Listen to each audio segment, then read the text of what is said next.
Assalamualaikum warahmatullahi wabarakatuh. Perkenalkan, nama saya Muhammad Isa Mimawan, NIM 19.18056. Di sini saya akan mempresentasikan tugas basis data, yang mana saya akan menjelaskan tentang basis data warung angkringan. Yang pertama, latar belakang. Di kehidupan yang semakin modern ini, mungkin tidak banyak orang yang nongkrong di tempat sederhana seperti angkringan, yang mungkin identik dengan tidak ketertarikan tempat, tetapi sangat tertarik dengan harganya yang relatif murah.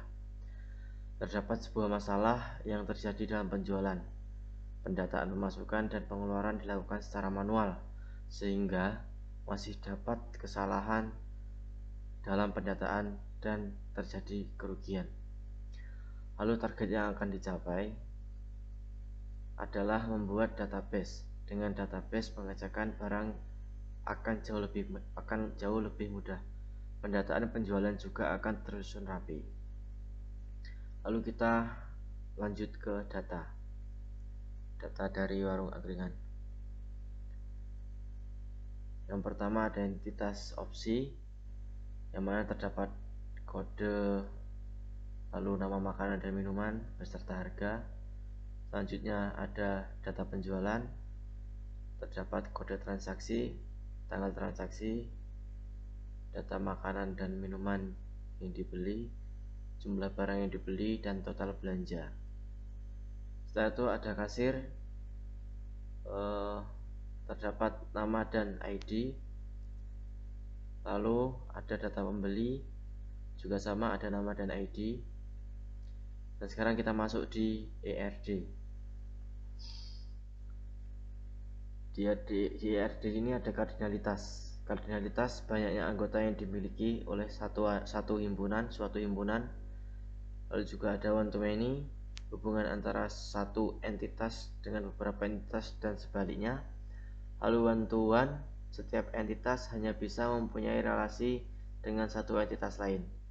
Selanjutnya many to many, setiap entitas bisa mempunyai relasi dengan entitas lain dan sebaliknya. Selanjutnya entitas, ada entitas kuat dan entitas lemah. Entitas kuat, entitas mandiri yang keberadaannya tidak bergantung pada keberadaan entitas yang lainnya. Lalu entitas lemah, entitas yang keberadaannya sangat bergantung pada keberadaan entitas yang lainnya. Selanjutnya ada partisipasi. Batasan partisipasi atau batasan hubungan entitas menjelaskan bagaimana data itu berelasi. Batasan ini menunjukkan bagaimana harus ataukah tidak berpartisipasi suatu entitas dengan relasinya pada entitas lain. Partisipasinya ada partisipasi total dan partisipasi parsial.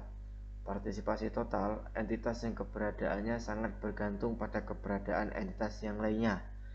Lalu partisipasi parsial, hanya beberapa entitas yang dapat berelasi dengan himpunan relasi. Selanjutnya di sini ada entitas pembeli. Entitas pembeli yang berisi ID pembeli dan nama pembeli yang menghubungkan antara entitas pembeli dengan entitas opsi yang dihubungkan dengan single line atau partisipasi parsial. Gabungkan memilih, juga di entitas opsi ini digabungkan dengan kasir, yaitu dengan single line atau partisipasi parsial, dan digabungkan lagi dengan partisipasi total atau double line. Di sini entitas kasir dihubungkan dengan entitas total, menghasilkan entitas total yang dihubungkan dengan partisipasi parsial juga dengan partisipasi total. Selanjutnya kolom kunci.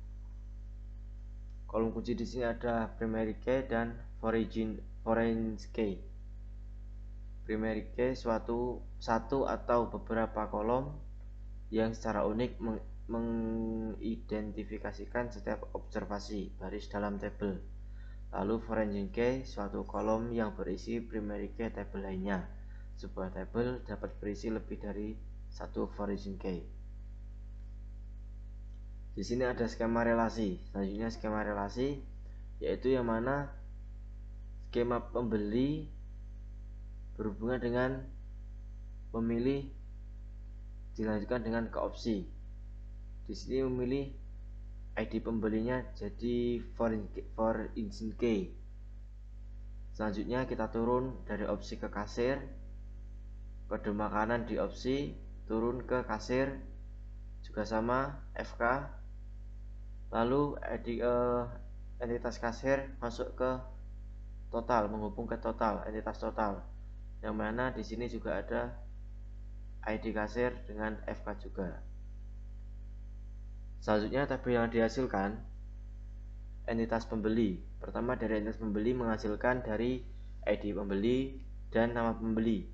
Selanjutnya entitas memilih menghasilkan ID pembeli dan kode makanan dan minuman.